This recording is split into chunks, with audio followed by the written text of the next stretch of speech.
Hola, hola, bienvenidos, bienvenidas y bienvenidas a otro video de mi canal. Yo soy Fran y hoy vamos a hablar de mis libros favoritos del 2023. Mira chica, yo iba a esperar un poco para hacer este video. Yo dije, además que leo algo en diciembre y esto mejora. Pero ¿sabes qué? Me cansé de mentir, me cansé de fingir que estoy leyendo mucho. No estoy leyendo tanto, estoy leyendo poco, estoy leyendo súper calmada y no sé si en diciembre vaya a leer algo que se convierta en uno de mis libros favoritos del 2023, porque a pesar de que he leído poco este año, he leído cosas buenas, así que un aplauso para mí. ¡Bravo! No se equivocó, lo hizo bien. Así que sí, hoy te voy a mostrar cuáles fueron mis libros favoritos del 2023 y por qué creo que tú deberías leerlos también. Voy a partir con uno de los libros que, para sorpresa de nadie, ha sido mi libro favorito del 2023. Cadáver exquisito de Agustina Basterrica. Por favor, si tú no has leído este libro todavía, yo necesito que lo hagas. Necesito que lo hagas, que lo leas y vayas a mi Instagram y me digas, Fran, what the fuck, ¿qué pasó acá? Porque honestamente este libro es joya. Este libro es un golpe en la cabeza que te va a hacer explotar todo lo que conoces, porque voy a hacer un breve resumen de lo que se trata. Imagínate un mundo post-apocalíptico donde la carne de los animales ya no se puede comer como acostumbramos la gran mayoría de los humanos a hacer ahora. Existe un problema con los animales, existe una especie como de virus y bacteria que ya no es comestible la carne de los animales y se dejan de comercializar. ¿Qué pasa? Obviamente la humanidad no puede quedarse sin comer carne, no sabe cómo hacerlo en términos de la novela. Y deciden que podría ser una muy buena idea comerse a las personas. Porque ¿qué diferencia hay entre una vaca y un humano? Entonces lo que pasa aquí es que se naturaliza, no vamos a decir canibalismo porque en realidad no se ve así en el libro, se naturaliza el consumo de carne humana, pero con una diferencia. Tú, por supuesto, no te vas a comer a tu vecino, sino que van a crear seres humanos específicamente, te digo, creados para el consumo, tal cual como los animales. Entonces, bajo ese contexto, bajo ese mundo, bajo esa presentación y descripción del mundo latinoamericano que nos presenta Agustina en este libro, que es realmente increíble, tenemos al protagonista, que trabaja en un matadero. Ese protagonista tiene una esposa, han sufrido una pérdida. Cosas pasan, chicas, cosas pasan. Lo más interesante de este libro, y creo que es la razón que voy a destacar por la que tienes que leerlo, es el desarrollo del personaje. Es increíble cómo este personaje, que está asqueado de su trabajo, que está harto del nuevo orden en el que vive, logra hacer cosas que ni él mismo se lo espera. Y lo importante de todo es la forma en la que te lo narran. O sea, es que la narración, te digo, es que es espectacular. La narración es una joya, porque construye un universo y construye un devenir del personaje, y hacia el final te dan vuelta a todo lo que conocías. Y ese plot twist, que probablemente si uno ahora lo relee, puede ser que note algunas cosas que dicen, ya, por ahí va la cosa. Cuando lo lees por primera vez, de verdad que no te lo esperas y es un cachetazo en la cara. O sea, es que realmente yo no me lo esperaba. Yo no sé si tú leíste este libro y te lo esperabas, lo que pasa al final, pero yo no me lo esperaba. No estoy exagerando, de repente exagero, pero cuando me dejan los libros esa sensación de what the fuck que acabo de leer, ¿qué es esto? Conmigo ya pueden y les doy todo. O sea, yo fan de este libro, te lo recomiendo totalmente. El segundo libro que leí y que voy a destacar como uno de los mejores que leí este año va a ser Poeta Chileno de Alejandro Zambra. Tengo un video especial para este libro y yo lo definí en mi Goodreads como quijotesco. Creo que la conexión emocional que logré generar con ese libro fue lo que lo llevó a ser el segundo lugar o uno de los mejores libros del año, porque yo tenía un gran problema con Alejandro Zambra. Quiero seguir descubriendo si tengo ese problema leyendo otros libros de él, pero desde Bonsai y desde ese imaginario medio bolañista de poeta o de escritor latinoamericano que se quedó pegado en el boom latinoamericano, me estresaba un montón, y eso era lo que yo había percibido de su literatura, de su escritura, como una pose intelectual extremadamente masculina que a mí me molestaba. Entonces llego a Poeta Chileno hace un montón de tiempo atrás y no puedo leerlo. avanzo y simplemente un día digo, sabes que no voy a terminarlo porque me estresa, no entiendo esto, el personaje es bastante insoportable, no entiendo cómo estas relaciones familiares, sabes que no es el momento para leer este libro y lo dejé. Lo recupero este año, a principio de año, y digo ya, le voy a dar una oportunidad. Y fue lo mejor que pude haber hecho, porque la historia es realmente quijotesca, es increíble, con lo que a mí me gusta el Quijote. Tiene un montón de líneas temporales, tiene una cosa también como con la cultura y con la identidad chilena, tiene unos imaginarios muy interesantes, como cuando incluso reviven a Nicanor Parra. Las relaciones familiares entre padre e hijo en ese libro son muy bonitas. Y también la revisión de las masculinidades, que fue una grata sorpresa, porque era precisamente lo que a mí me molestaba, como tener estos personajes súper masculinos, así como ya en la raya de lo insoportable en términos de intelectualismo, como que se creían demasiado más de lo que realmente eran. Pero en este libro los hombres reviven y repasan y transitan por una emocionalidad muy interesante a lo largo de una historia bastante larga de padres, de padrastros, de viajeras y de literatos. Creo que de verdad Poeta Chileno es una gran obra, es un gran libro y básicamente fue lo que me reconcilió con Alejandro Zambra. Quiero seguir leyendo más de él, como esa sensibilidad. De repente lo juzgué mal, o no sé, de repente tenía una opinión por sus libros anteriores, como Bonsai, que realmente lo encuentro ciútico, o sea, no ciútico, pero como excesivamente meloso y como filo. Pero bueno, la cosa es que sentí un trabajo, y la forma en la que está escrito Poeta Chileno es realmente impresionante, o sea, es maravilloso. Así que te lo recomiendo, para mí fue una de las mejores lecturas del año y espero que lo leas en el 2024, que te des una oportunidad de leer esto. Y eso.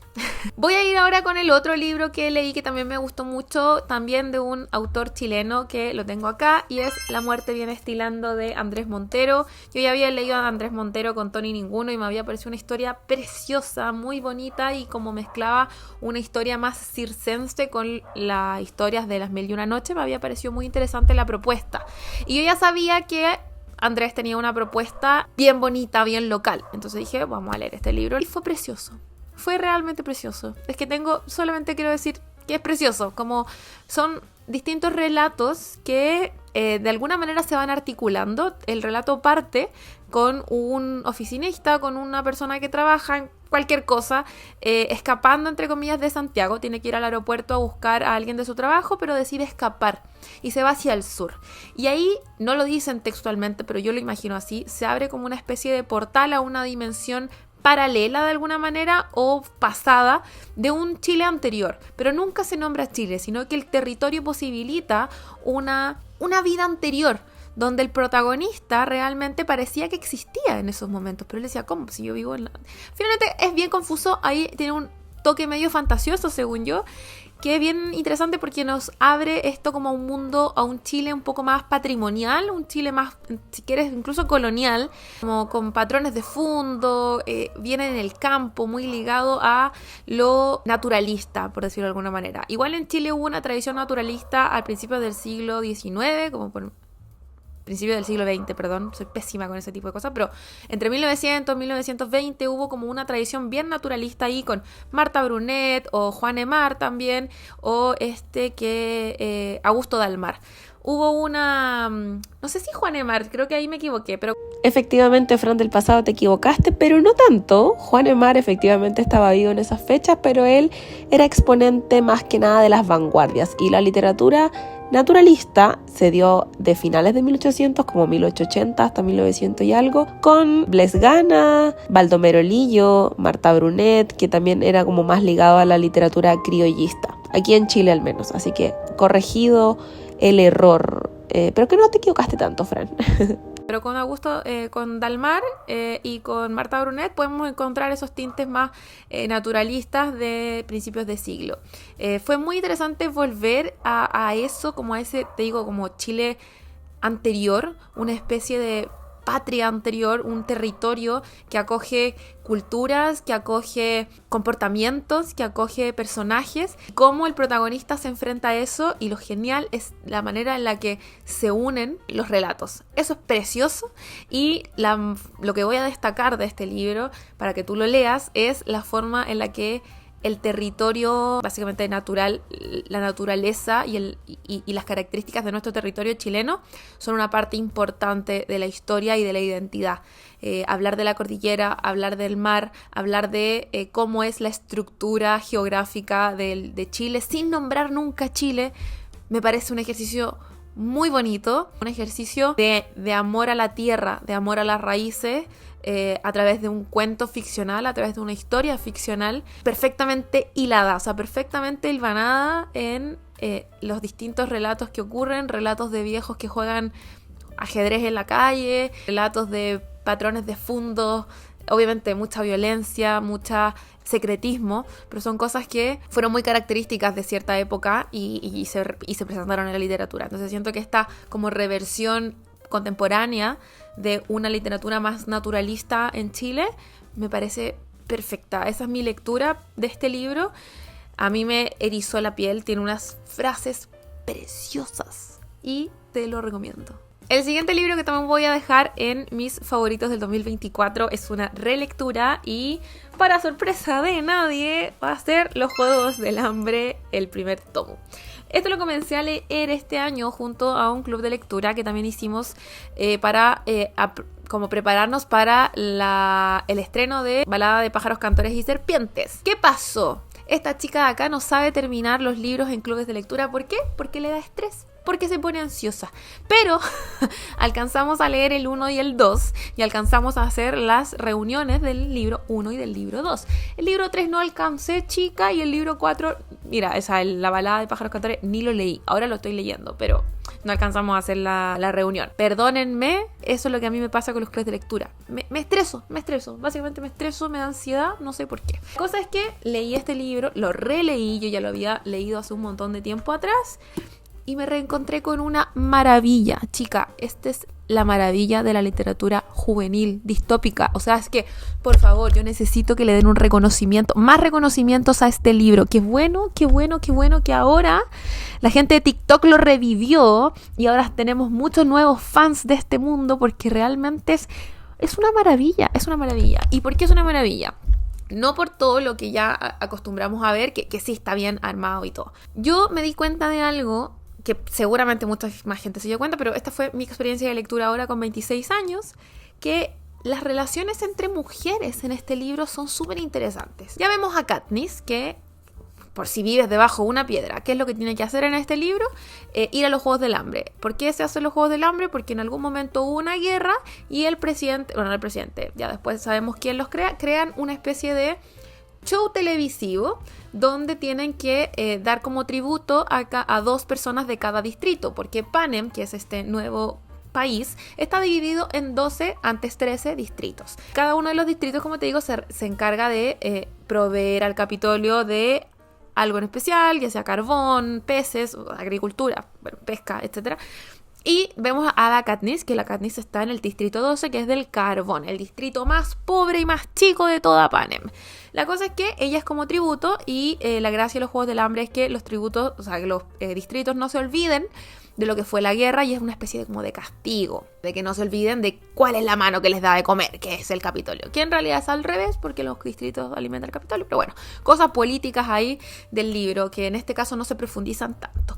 Pero tenemos a la Katniss es la tributo, le dicen a la Prim, que es su hermana, que es la tributo del distrito 12, la Prim tiene 12 años, es una chiquitita, entonces la Katniss dice, no, yo me ofrezco como voluntaria, yo voy a ir a básicamente pelear a muerte para tratar de sobrevivir. Y por otro lado está el Pita Melark, Dios mío, precioso, hermoso, te amo, esposo mío. Toca como tributo también. Tienen que ir juntos a los Juegos del Hambre y le asignan un mentor que es Haymitch. Tenemos a ya todos los personajes que ustedes ya conocen, ya los conocen. Ok, en la película quizás no se logra apreciar tanto ciertas cosas, pero aquí a mí hay algo que me gustó mucho de esta relectura, que es la amistad entre las mujeres, precisamente con un personaje que en la película no sale, que es Matt, que es la hija del alcalde del distrito. ¿Por qué me interesó tanto? Porque Katniss suele ser una chica muy iracunda, porque ella transita el trauma, ella es el trauma, ella es ¿cómo es esto cuando la gente está? Ella es el desequilibrio mental hecho persona. ¿Por qué? Porque tiene una vida difícil, es el único sustento de su familia. Hay mucha represión, o sea, hay un gobierno dictatorial que no quiere que la gente surja. ¿Y qué pasa? Ella tiene que andar por ahí por los bosques cazando. ¿Por qué? Porque su madre está sumida en una depresión horrorosa por la muerte del padre de Katniss. O sea, Katniss lo tiene todo en contra y más encima tiene que ir a morir a los Juegos del Hambre sin que su familia pueda sobrevivir. Entonces, ¿qué es lo que pasa? Katniss está hecha bolsa. Entonces, es un ser humano que no sabe interactuar mucho con la gente. Es hostil. No la culpo, chica, mira todo lo que ha tenido que vivir. Pero hay una chica, Match, como te digo, que es la hija del alcalde, que logran una relación y una conexión y una especie de complicidad que me hubiera encantado ver en las películas. Es la única persona a la que podría llegar a llamar amiga. Y ella es la que le regala el pin, el de sinsajo, que finalmente es el símbolo de la rebelión. Y ese personaje no es la única personaje con la que Katniss genera o entabla una relación, no quiero llamarlo sororidad, pero como de una conexión, sino que también con una Vox, que es una personaje que sale más adelante, que Katniss también, es que hay una parte muy buena que yo lloré cuando lo leí. ¿Dónde está? Acá, por aquí, a ver. Bueno, no me acuerdo dónde está exactamente, pero ellas dos se conocen de alguna manera de antes, de un suceso que ocurre, y generan una especie de complicidad entre ellas, y Katniss necesita como ayudarla, necesita como hacerla sentir bien, hacerla sentir que está ahí para ella. Pero no puede, porque obviamente es una Vox y no puede acercarse mucho a ella. Y obviamente con Rue, que es otro tributo del Distrito 11, también genera un vínculo súper especial, un vínculo súper lindo. ¿Y por qué quiero destacar esto como del vínculo entre las mujeres? Y obviamente, bueno, el vínculo entre Prim y Katniss, que es su hermana, que es básicamente su motor, elemento movilizador de la trama, básicamente es Prim. ¿Por qué destaco esto principalmente? Porque en otras distopías de la época, la relación entre las mujeres no era un tópico, no era un tema que se tocara realmente, salvo cuando era la amiga de, etc. Porque normalmente las protagonistas de las novelas distópicas estaban solamente centradas en un interés amoroso. Acá igual está ese triángulo amoroso típico de las distopías juveniles, pero creo que esa sensación o ese elemento de complicidad entre mujeres está ahí, o también la relación entre Katniss y la mamá, que es una relación súper compleja y dolorosa, también me parece que es relevante y es un elemento diferenciador, y por eso creo que los Juegos del Hambre tienen mucho más elementos, porque aparte, a ver, chica, quizá éramos muy chicos para darnos cuenta, pero habla de un montón de horrores que hace que hace el Capitolio.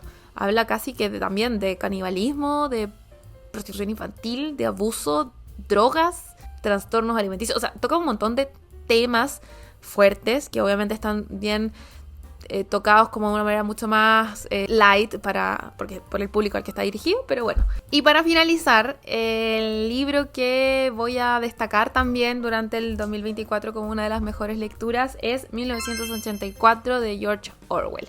Este libro lo leí solamente por el reality Gran Hermano, porque quería entender mucho más el formato del programa, más allá de la importancia de este libro como a nivel cultural y a nivel literario. Hay 3 elementos que a mí me gustan muchísimo, que son los elementos de los que te hablo en mi reseña, donde hablo mucho más en profundidad de este libro. El narrador, el uso del lenguaje y la memoria. Son 3 elementos que creo que funcionan súper bien. Al narrador, al ser como un narrador bastante engañoso, entonces es súper didáctico para ver esos como elementos de la literatura. El lenguaje, porque en este libro hay toda una creación de una nueva lengua en función obviamente de él, como el poder, entonces está súper ligado como a lenguaje y realidad, o lenguaje y poder, y discursos obviamente de poder. Y la memoria, tiene que ver con precisamente como la memoria de un pueblo, la memoria y la importancia de recordar la historia de los pueblos, y cómo también en este libro obviamente pasan por encima de eso, porque el gobierno dictatorial, con la cara visible del gran hermano, del hermano mayor, no quiere obviamente que la gente recuerde el pasado, porque no le conviene. Entonces me gusta como esos 3 elementos, como narrador o la forma de narrar la historia, el lenguaje y la memoria, articulan el discurso del texto. Me parece de verdad una historia interesante.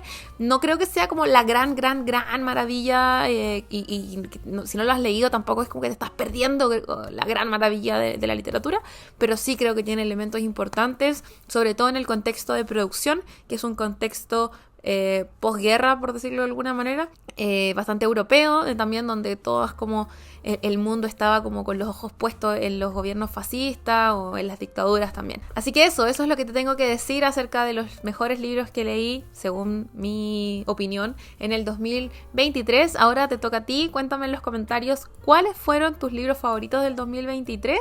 Destaca uno o dos, cuéntame por qué, quiero que conversemos al respecto. Y nosotros nos estamos viendo en un próximo video que espero que sea súper pronto. Bye.